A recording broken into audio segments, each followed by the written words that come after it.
Salut à tous, aujourd'hui sur JCN en français, on va comparer un vélo rétro à un vélo d'aujourd'hui. Et vous allez voir, l'innovation est flagrante. C'est parti.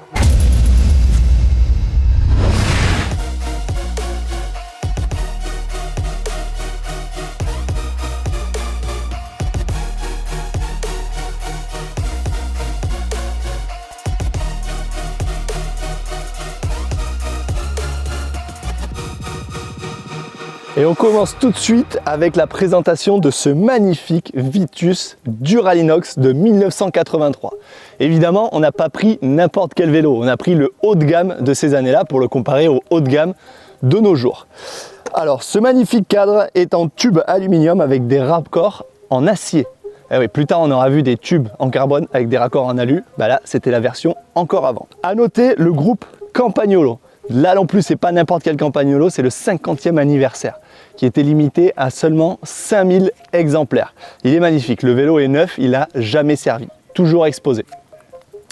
Les vitesses, évidemment, sont au cadre avec ces deux petites manettes, donc forcément, c'est beaucoup moins fluide qu'un vélo d'aujourd'hui. Et on va pas se mentir, il n'y a pas vraiment beaucoup de rapport par rapport à l'autre en 10 vitesses. On voit aussi les pédales avec des câbles, des cales et des sangles. Aujourd'hui, c'est des cales, forcément, automatiques. À l'époque, c'était chaussures en cuir, semelles en bois et les lanières qu'on serrait à bloc. Donc là aussi, le rendement, c'est pas top. Le pied il bouge un peu dans tous les sens et on n'est pas forcément bien maintenu. Au niveau des roues, on est sur des lasers Nisi en aluminium avec des boyaux en 19 mm de section. Ouais, c'est un peu étroit, mais à l'époque, c'était ça. Et franchement, c'est pas si mal. Là, le confort, on l'oublie un peu, hein. C'est quand même bien tape-cul, on va pas se mentir. Mais au final, ça rend plutôt pas mal. Au niveau du poste de pilotage, on voit que le guidon a une énorme évolution dans les années, dans sa forme. Là, on le voit vraiment très plongeant, avec un bel arrondi et une cocotte microscopique dans laquelle on n'a que le frein, parce que les vitesses se trouvent sur le cadre. La guidoline, quant à elle, c'est un bout de cuir cousu directement sur le cintre. C'est magnifique, franchement, voilà, ça vaut même pas les vélos d'aujourd'hui, la pièce est magnifique. J'oubliais la selle. La selle, c'est une marque d'époque, la Rolls, c'est la Rolls-Royce de l'époque. Confort approximatif, mais franchement, dans les années, elle n'a pas méga évolué. Si ce n'est un peu dans la conception, elle est un peu plus légère, mais dans la forme, ça reste toujours la même chose. Au niveau du roulage, eh ben, honnêtement, c'est vraiment pas si mal. Certes, le confort laisse à désirer par rapport à un vélo d'aujourd'hui, parce que ça tape, parce que la géométrie est différente. On a un cadre qui est très carré. Qu'aujourd'hui ce sont des vélos très slooping, donc forcément on le ressent dans les vertèbres, mais au final au niveau du rendement, le vélo il vous tire pas vers l'avant, il vous tire pas vers l'arrière non plus, mais il vous laisse rouler tranquillement et c'est plutôt fluide. Au niveau des vitesses, j'en reviens dessus, le changement aux mains c'est pas vraiment pratique. Le seul avantage que moi j'y trouverais, c'est qu'on peut facilement régler l'angle des câbles. Donc c'est-à-dire que si vos vitesses passent mal sur vos vélos d'aujourd'hui par exemple où ça fait clic clic clic, et là on peut l'ajuster tout seul à la main. C'est magnifique.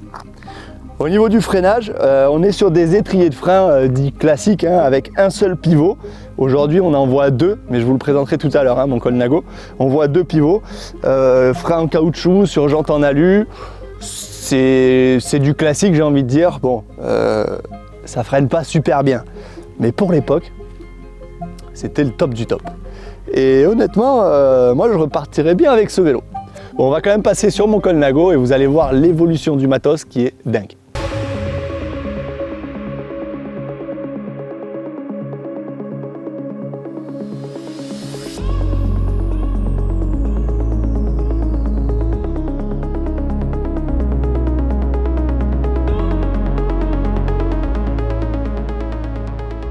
Maintenant on passe à mon Colnago V3 RS édition Tadej Pogačar du Tour de France 2020.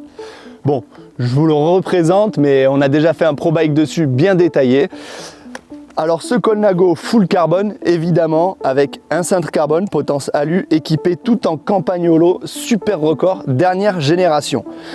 Bon, là aussi on est sur du très haut de gamme, mais par contre des années 2020, 2021, 2022.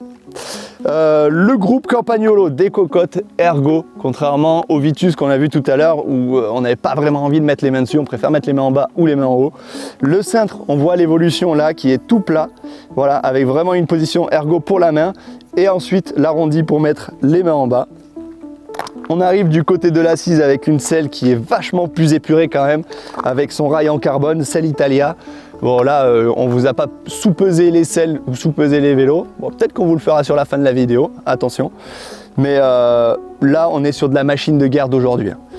Au niveau des pédales auto classiques, les looks exacts, capteur de puissance. On n'avait pas de capteur de puissance sur le Vitus, hein, à noter. Ça n'existait pas encore. Donc bah, là, forcément, tu tires, tu pousses beaucoup plus aisément.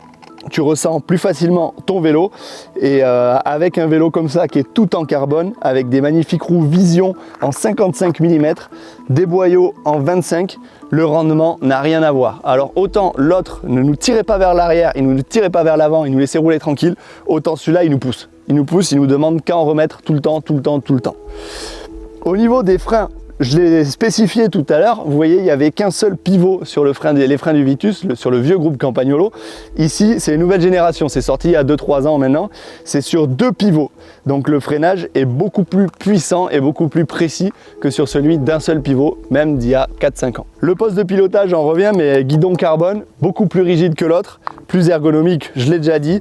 Et là, c'est pareil, tout le poste de direction est beaucoup plus précis.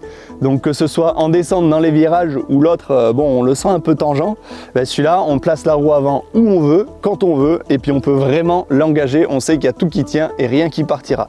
Comme les boyaux en 25, ben forcément, là, on met beaucoup plus d'angle qu'avec un boyau en 19. Question poids, pas de surprise ici non plus, 7,6 kg pour le Colnago et 8,8 kg pour le Vitus. Belle évolution. Je pense que j'ai à peu près tout dit sur l'évolution du matériel, même les roulements, hein, c'est équivaut aux anciens.